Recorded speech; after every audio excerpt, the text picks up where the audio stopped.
Mga kabayan, nakatikim ng kaliwat kanang sermon sa mga senador ang ilang kontraktor sa flood control project ng pamahalaan kung saan ay napag-alamang bilyon-bilyong piso ang nasasayang dahil sa palpak ng mga proyekto dahil sa ginawang pangungupit o pangungurakot ng mga ito sa nakalaang budget. Sa ginawang pagdinig kahapon sa Senado, pinag-initan ni Senadora Rodante Marcoleta ang isang kontraktor dahil sa mali-mali itong sagot at mga paliwanag. Yung data is mali eh. Kasi ang totoo, yung 414 projects na nakuha sa QM, totoo lang ha, is only 86 projects. Mr. Chair. Teka muna, sabi mo hindi ka pa nakapag-umpisa eh. Sabi mo, hindi ka pa nagkapag-umpisa ng flood control projects. Gumawa na tayo ng flood control projects. O ngayon gumawa ka na naman. Ano ba talaga yung totoo? Baka hindi ka makauwi sa araw na ito. Nagsisinungaling ka na naman eh. Meron akong hawak na martilyo rito, sinasabi ko sa'yo. Mr. Chair. Huwag kang tatawa-tawa kasi hindi nakakatawa ito ha.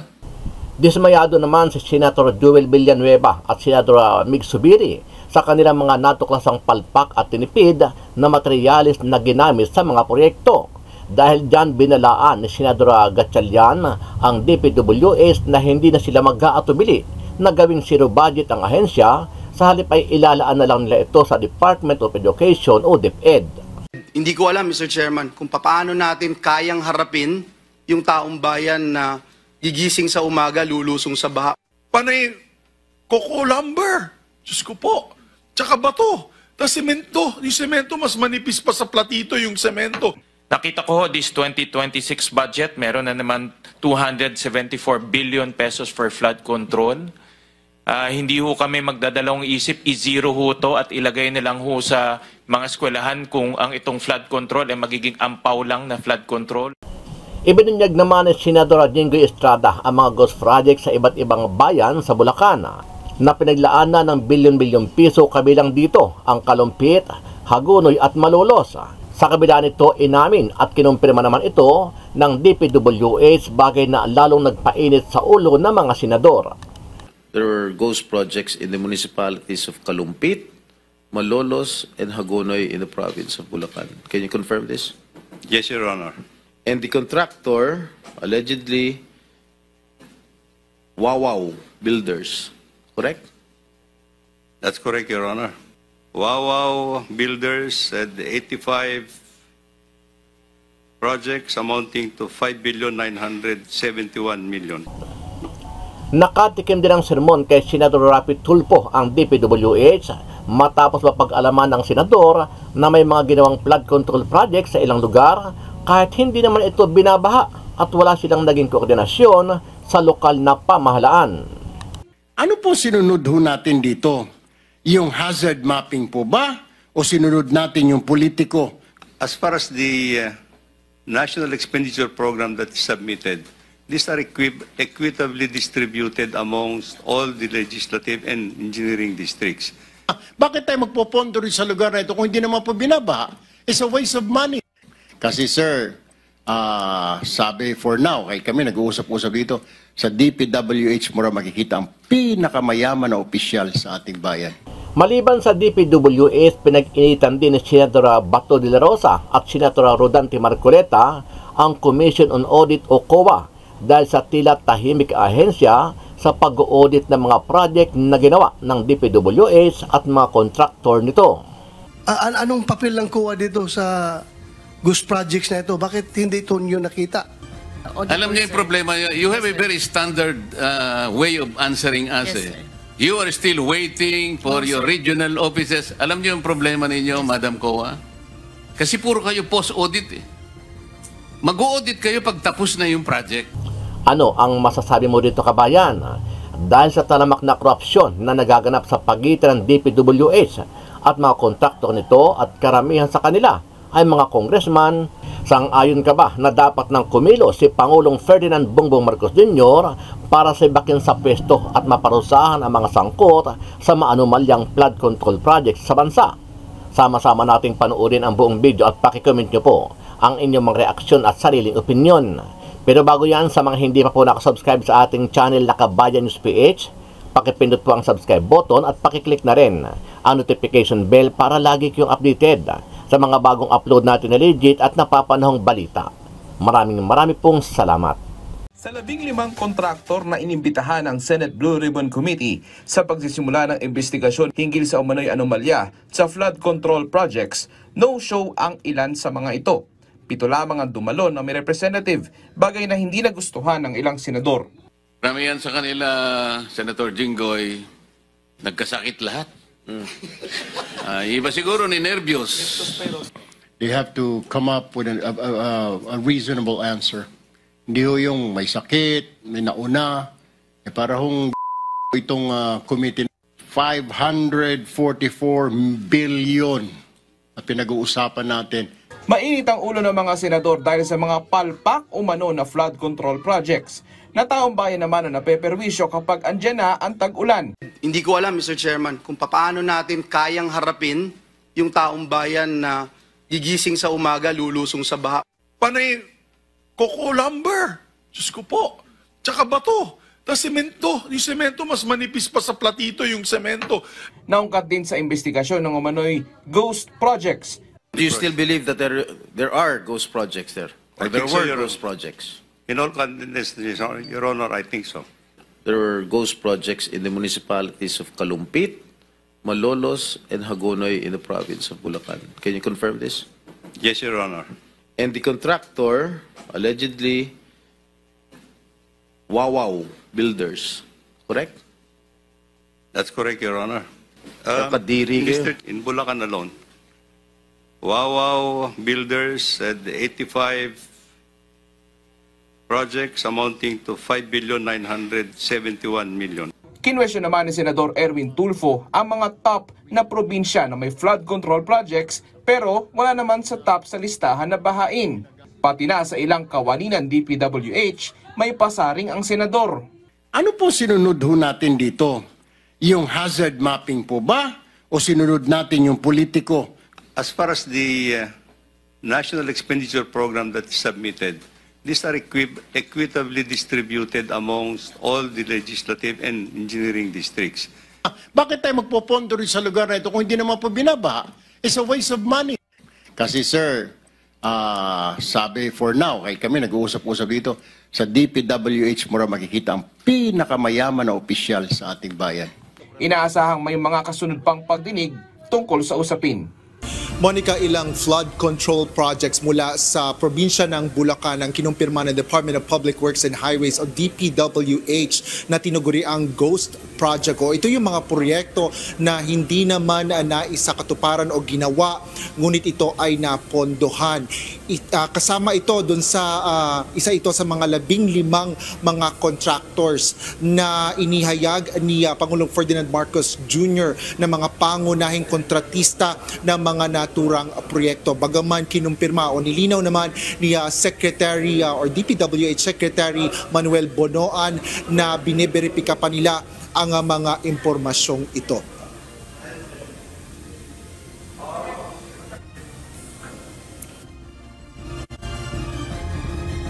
Kaugnay sa sinasabing anomalya sa flood control projects.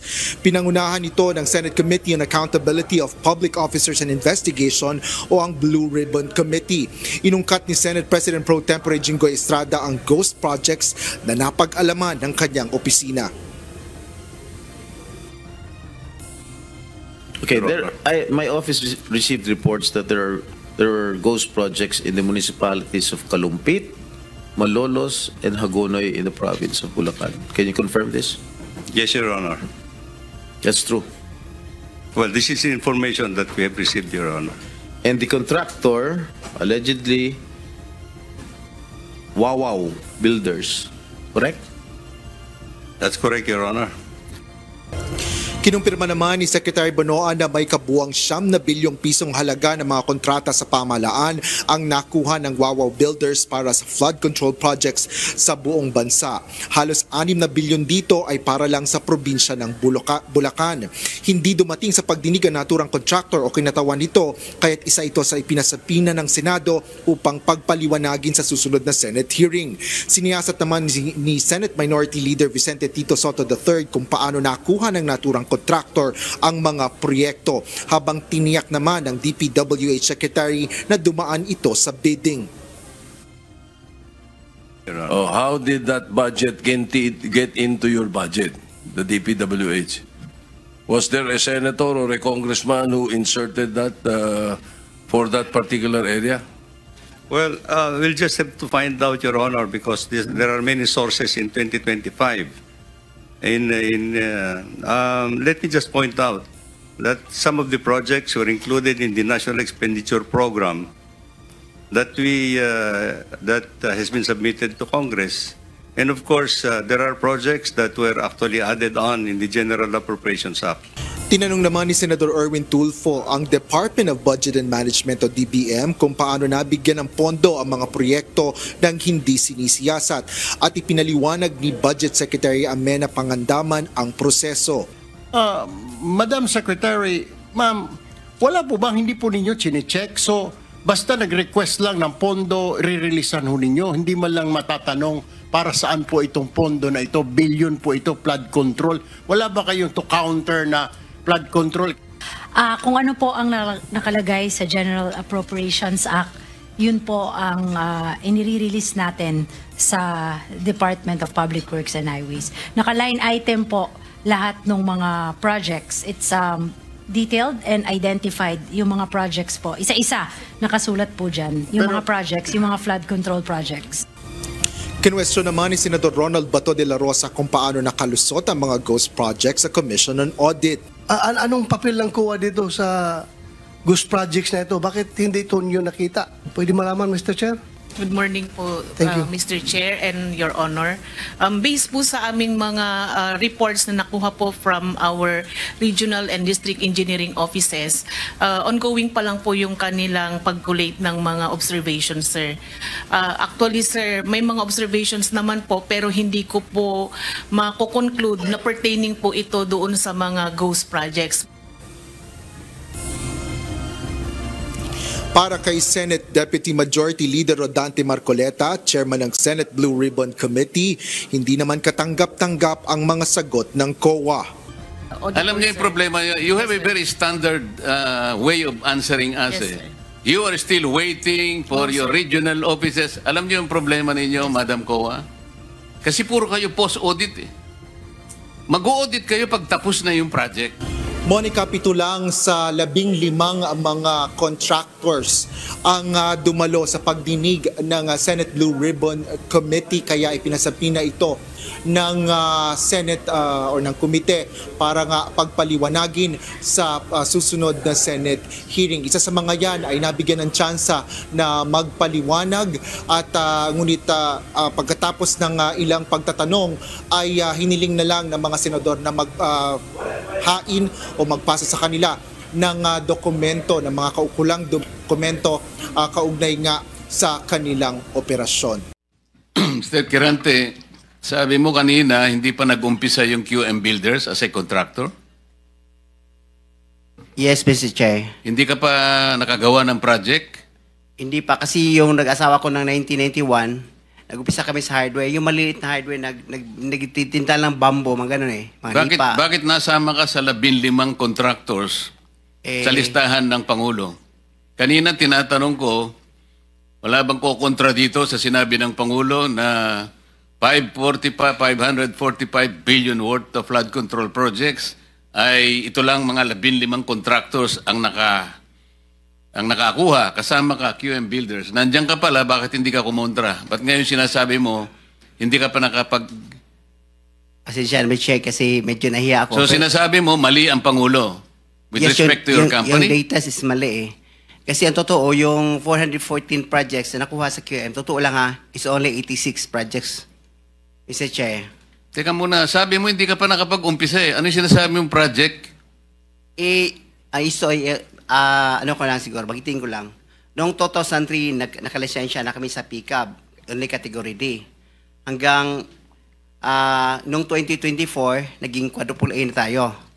Pero dumaan pa kami ng single A nung 2011 hanggang nag-triple A tayo ng 2017 hanggang naging quadruple A tayo ng 2024. Mr. Secretary, naiintindihan mo ba yung sinasabi niya? Sabi mo hindi ka pa nakapag-umpisa ng project. Paano ka naging quadruple A?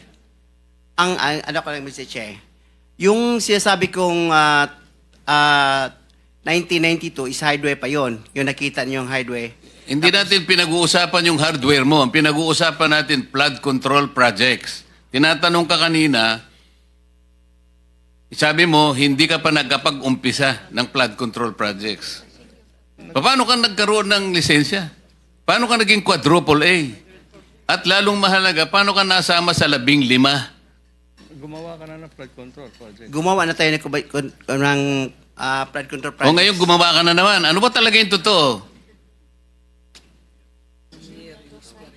Baka hindi ka makauwi sa araw na ito. Nagsisinungaling ka na naman eh. Ang sinabi ng Pangulo, kasama ka sa 15. Tama, Mr. Huwag mong mamaliitin ito. Pagkatas dito, aartihin mo kami, sasabihin mo, hindi ka pa nagumpisa ka isang hardware. May problema dito eh. Ano na yan, history lang yung sinasabi ko, Mr. Chair. Ano na yung totoo? Yung totoo, may lisensya na tayo na quadruple A ngayon. O ngayon nga, ngayon meron ka ng quadruple. Yes, Mr. Chair. O, ilang project ang na-execute mo na? Marami na eh. O kanina sinabi mo, hindi ka pa nakapag-umpisa eh. Meron akong hawak na martilyo rito, sinasabi ko sa'yo. Mr. Chair. Huwag kang tatawa-tawa kasi hindi nakakatawa ito ha. Mr. Chairman. Dito lang nagsisinungaling ka na eh. Mr. Chairman, if I may. Yes, Mr. Senator. Mukhang nahihirapan kasi si Mr. Quirante mag-explain. Tama ba to? Ang sabi mo kanina, hindi ka pa incorporated at ngayon incorporated ka na in 2024. Yes. No.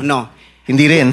Yung incorporated, yung on process pa yun, hindi pa namin na-approve. So lahat ng project na ginawa mo, sole proprietor? Yes, Your Honor. So nakapag-project ka na? Yes, Your Honor. Ano yung sinasabi mong hindi ka pa nagsisimula or hindi mo pa nagagawa? Yung incorporated, kasi hindi pa na-approve yung namin, hindi pa naman na-practice, hindi pa na-transfer from sole proprietorship into... So kaklaruhin ko lang, marami ka ng project at tama na isa ka sa top 15, correct, Mr. Quirante? Yes, Your Honor. Pero hindi ka pa incorporated. Hindi pa. Yun yung sinasabi mong hindi ka pa incorporated. Yes, Your Honor. Yun yung binabanggit niya kanina, Mr. Chairman. Malabo pa rin eh. Mr. Secretary, tumatanggap ka ng isang sole proprietorship na mag-undertake ng flood control? Well, Mr. Chair, actually, he has the pickup license. Paano siya nagkaroon ng pickup license as a contractor? He has a pickup license.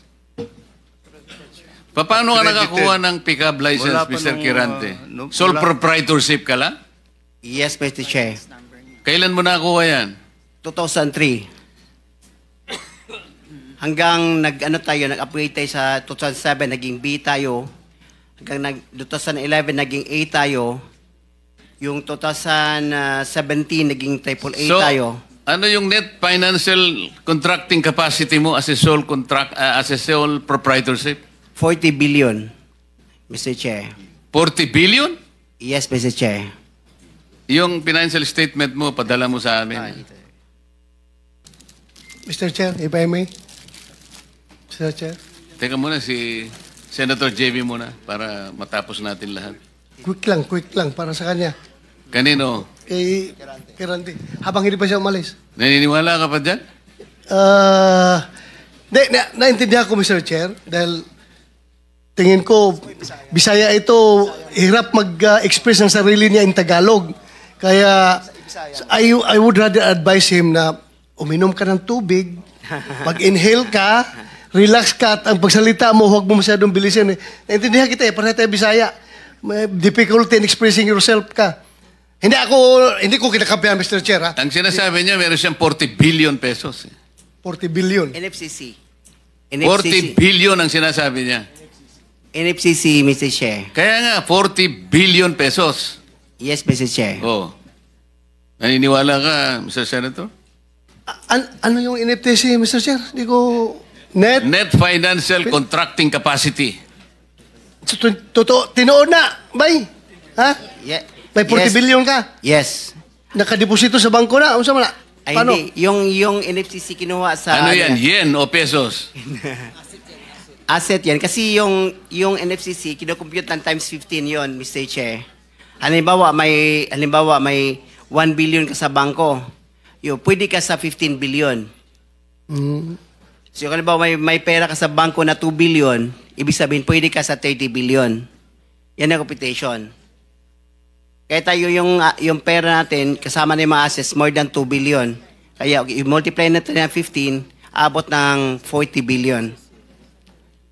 Kaya kami monta at hanggang 40 billion.